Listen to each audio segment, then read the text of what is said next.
Before I start, I want to ask you to subscribe to my channel, and don't forget to share your thoughts in the comments. I promise, this story will make you feel every raw emotion I went through. It began with a laugh I can still hear echoing in my head. "This apartment? Really?" he said, leaning back on my threadbare couch like it was a joke. My stomach sank, but I forced a smile. I had moved into this small, second-floor apartment after my divorce, scraping together every dollar I had. It wasn't much, but it was mine. At least, I thought it was. I met him at a mutual friend's barbecue.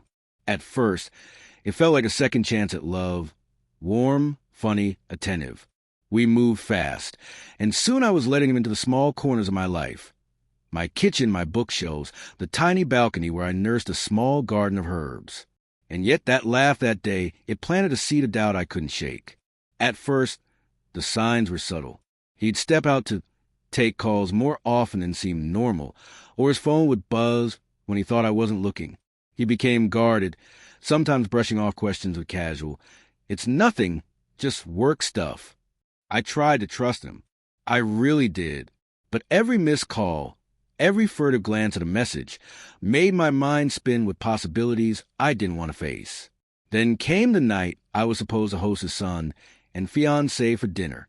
I had spent hours cleaning, cooking, setting the table. The night was warm, filled with laughter, but then I noticed the way she looked at him.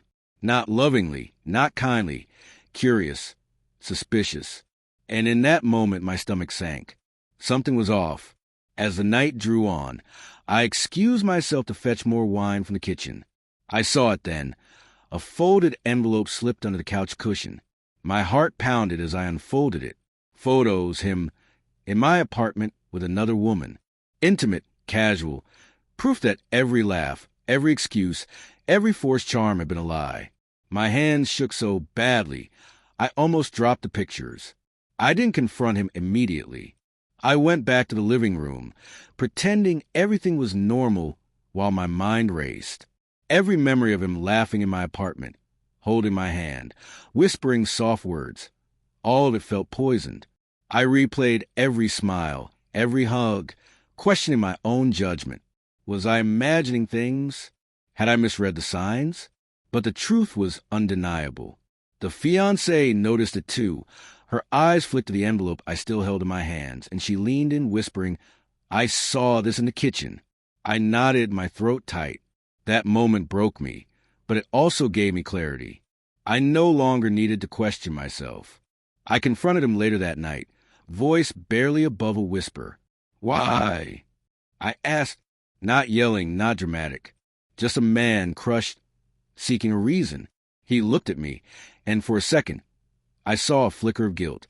I don't know," he said, and yet there was no real remorse in his eyes, only the faint shadow of an excuse. Desire, temptation, weakness. I realized then that some people betray not because of malice, but because their conscience is elastic. They bend it to fit their choices. The days that followed were unbearable. I replayed every dinner, every text, every laugh through the lens of betrayal. Every small moment of tenderness now felt like manipulation. I questioned my own worth, my own ability to trust. Friends tried to comfort me, but only I could process this. Only I could decide what came next. I didn't yell. I didn't cry in public. I packed his things quietly, leaving them by the door. No dramatic showdown, no slamming doors, just quiet, resolute action. The finality was necessary for my sanity. I learned that betrayal often feels loud in memory, but its resolution is found in silent strength. Months later, I sit in my apartment, smaller, yes, but mine. I light candles on the balcony and watch my herbs sway in the evening breeze.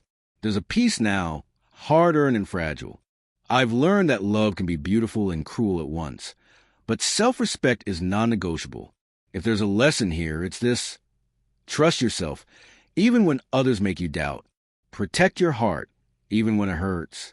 And when someone laughs at the life you built, remember, they are laughing at their own choices, not your worth.